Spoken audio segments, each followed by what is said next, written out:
Hello అండి, welcome to Havisha వంటలు. Chicken dum biryani tasty and ఈజీగా ఎలా చేయాలో చూపిస్తాను. మీరు ఒక్కసారి వీడియోలో చూపించిన విధంగా ట్రై చేయండి. చాలా టేస్టీగా వస్తుంది. ఇంకెందుకు లేట్, వీడియోలోకి వెళ్ళిపోదాం. నేను ఇక్కడ 2 గ్లాసెస్ బాస్మతి రైస్ తీసుకుంటున్నాను. బాస్మతి రైస్ బాగా వాష్ చేసి ఒక 2 గంటలు నానపెడుతున్నాను.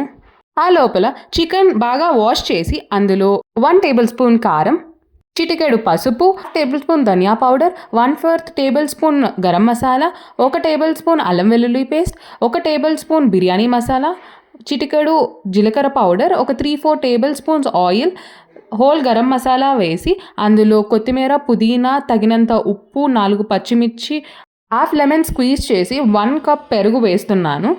ముక్కలకి అన్నీ బాగా పట్టేలాగా కలపండి. మసాలాలు అన్నీ పట్టి బాగా టేస్టీగా ఉంటాయండి. ముక్కలు సప్పగా లేకుండా బాగా కలపండి.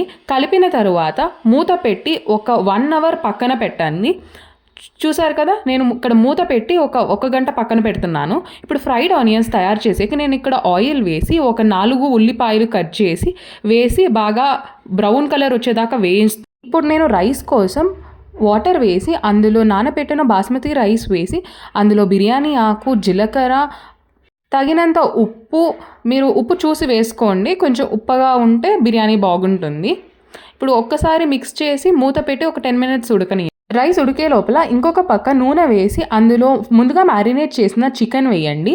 ఇంకా చికెన్లో వేసాం కదండి నూనె, అందుకని కొంచెం 1 టేబుల్ స్పూన్ వేసాను. ఇక్కడ ముందుగా ఫ్రై చేసిన ఫ్రైడ్ ఆనియన్స్ కూడా వేసి ఒకసారి మిక్స్ చేయండి. మీడియం ఫ్లేమ్లో పెట్టి ఉడకనియండి చికెన్ని. రైస్ ముందుగా పెట్టాం కదండి, అది 80% కుక్ అవ్వాలి. రైస్ని లేయర్స్గా చికెన్ మీద వేయండి.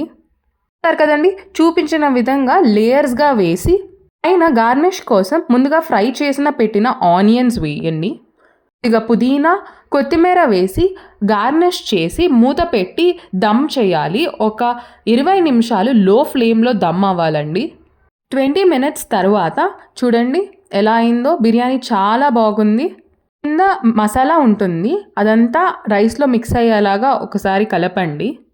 ఏం కలర్ కూడా వేయలేదండి, చూడండి ఎంత బాగా కలర్ఫుల్గా ఉందో. వీడియో నచ్చితే లైక్ చేయండి, షేర్ చేయండి, సబ్స్క్రైబ్ చేయండి. ఇంకేమైనా రెసిపీస్ కావాలంటే కామెంట్ సెక్షన్లో కామెంట్ చేయండి.